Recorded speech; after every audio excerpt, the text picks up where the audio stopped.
Thank you. I am so honored to have the opportunity to represent the hardworking student athletes of Seattle University. Tonight, I want to tell you a little bit about myself, my experience as a student athlete, and to demonstrate how Seattle U fulfills its mission to educate the whole person. In my case, Seattle U has helped me develop the resilience I know I will need to succeed and contribute to my community throughout my adulthood. I grew up in Portland, Oregon, with 2 loving parents and a sometimes loving older brother. Believe it or not, he was still practicing his wrestling moves on me, even when he was 6'2" and a high school linebacker. I have always been dedicated to both athletics and academics, making Seattle U a great fit. Here, I have the opportunity to succeed both on the field and in the classroom. Life as a student athlete is a special experience. While many students look forward to what we call Hollow Weekend, I've spent the last 3 Halloweens inside doing face masks with my teammates, dressing up in costumes to go to the airport,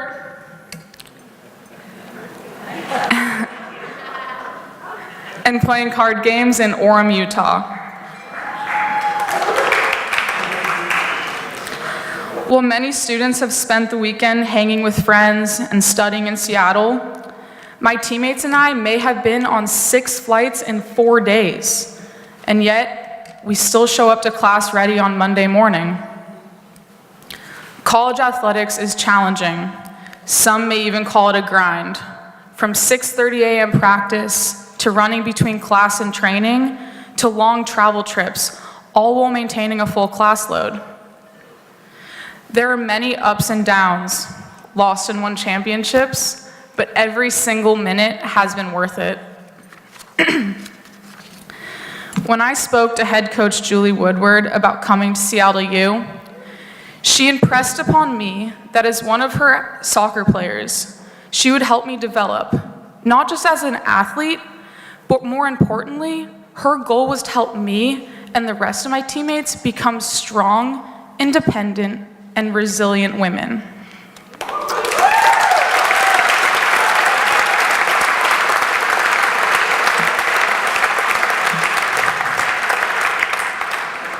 Julie, along with the rest of our great coaching staff, understands there is more to life than sport, and I can tell you, they truly care about each and every player. The journey to become the soccer player I am today has not been an easy one. Like many college athletes, I struggled my freshman season. I was homesick, lacked my usual confidence, and was unaccustomed to only getting a few minutes of playing time, if any, each game. In high school and club, I was a starter and team leader. As a freshman, my role on the team was different, and it led to inconsistent performances. At a particular low point in the middle of our season, I didn't make the travel team for the first time. I was devastated and frustrated with myself and the way I'd been playing. Our associate head coach, Rich Schreiner, pulled me aside after the travel team was announced. He knew I was upset, and he said, "Keep your head up and take the weekend to reset. Don't play soccer, don't think about soccer, hang out with friends, go on a hike, and relax." His sage advice was right on target. After that weekend, I felt refueled and ready to fight for playing time and a travel spot. I could now approach my role on the team differently.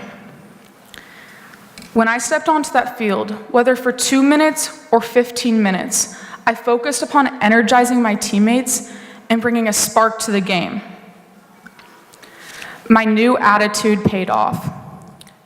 In the 70th minute of our WAC championship, I entered the game, and 2 minutes later, I scored not only my first collegiate goal, but the game-winning goal.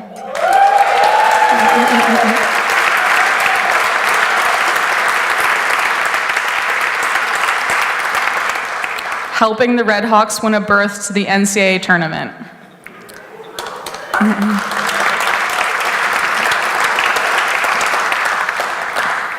Since that season, I'm proud to say that I've gone on to become the leading scorer 2 seasons in a row with 2 second-team All-WAC and 1 All-Tournament Team award.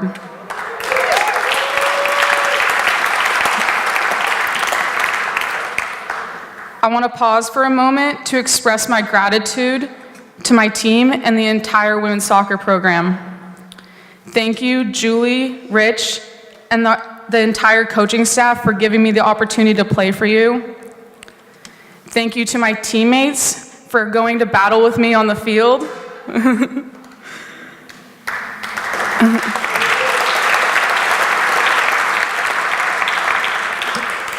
Thank you to the athletic training staff for expertly managing my rehabilitation through concussions, a broken toe, and multiple ankle injuries.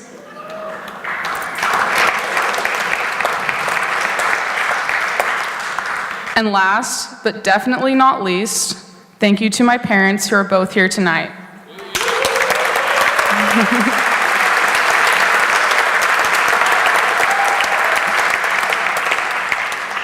I would not be here if it was not for your unconditional love and support.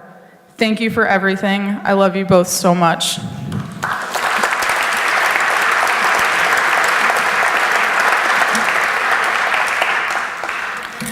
As I mentioned earlier, Seattle U is devoted to educating the whole person.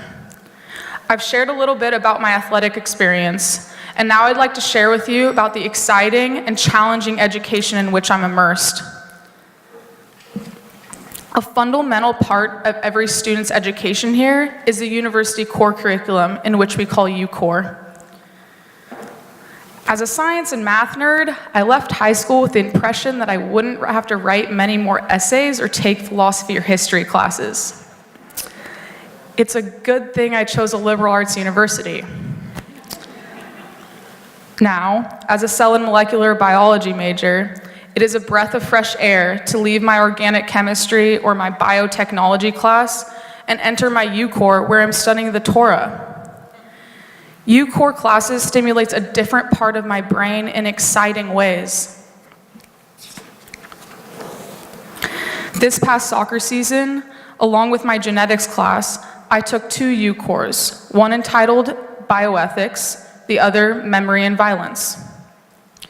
What was particularly interesting about these classes was the way they overlapped and informed one another.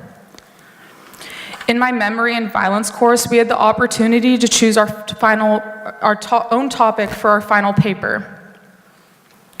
I have always been curious about the stereotype of Jewish anxiety, having suffered from anxiety and seen it run deep within my family. People always joke that the Jews own anxiety, that it's in our genes, along with the love of the law, the arts, and education. Inspired by what I was learning in my genetics class, I wondered if there was a genetic explanation for Jewish anxiety. Was it possible that something actually was in our genes causing this influx? Could the discrimination Jews had faced for thousands of years cause an increase of mental health and anxiety issues? In order to answer this question, I looked at the Jewish community's culture and the possibility of an epigenetic inheritance of trauma. Genetics is no longer as simple as inheriting 50% of your DNA from your mom and 50% from your dad.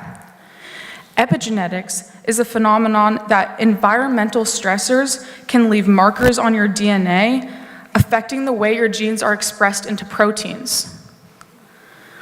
The big question scientists are asking today is, can these environmental stressors marking someone's DNA be passed on to one's offspring?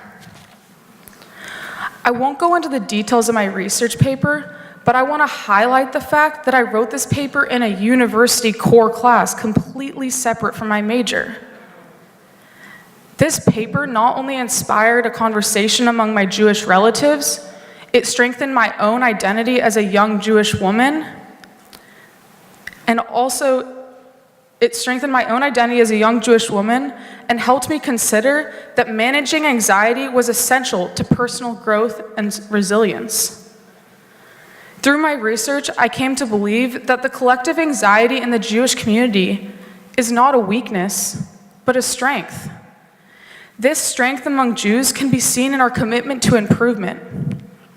My Jewish grandfather, William Cass, once told me, to many Jews, the idea that there is a new or better way is always present. A large part of Jewish culture is to engage with critical thought often and intensely, and while this may bring anxiety at times, it also shows how much Jews care about other people, the world, and the future. Similarly, the Jesuit tradition at CLU, as is expressed in its mission to educate leaders for a just and humane world, reverberates throughout campus as students of all faiths come together to become better versions of themselves. It was here, at CLU, a Jesuit university, where I strengthened my Jewish identity and developed the resilience I will need to succeed and contribute to my community. I have to tell you, my grandparents were just a bit anxious to hear I would attend a Catholic university. However, as soon as they arrived on campus, spoke with me more about the curriculum, and cheered for me on the soccer field, they too became passionate about my CLU experience. Now, they stay up until midnight on the East Coast live streaming my games. Although they haven't quite got our mascot down, as I will still receive texts saying, "Go Seahawks."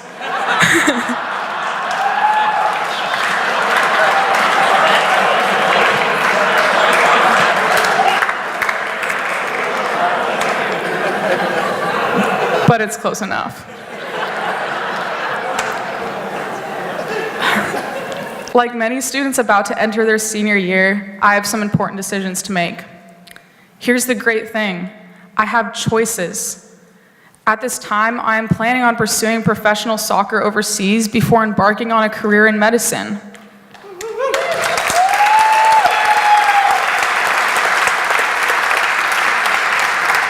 The possibilities seem endless and exciting. As sad as I will be to say goodbye to CLU next year, I feel confident that I can succeed. I will always have great memories of my time at CLU, but it won't be the tough losses or the fitness tests that I'll remember most. It will be the obstacles I've overcome in the classroom and on the soccer field. It will be the goal celebrations with teammates leaping into my arms, the long bus rides belting out songs, being taken to the airport by a party bus at 5:30 a.m., and it will definitely be the uncontrollable laughs I experience with my teammates. I will always be a Red Hawk, and thanks to CLU, I am entering the world a strong, independent, and resilient woman. Thank you.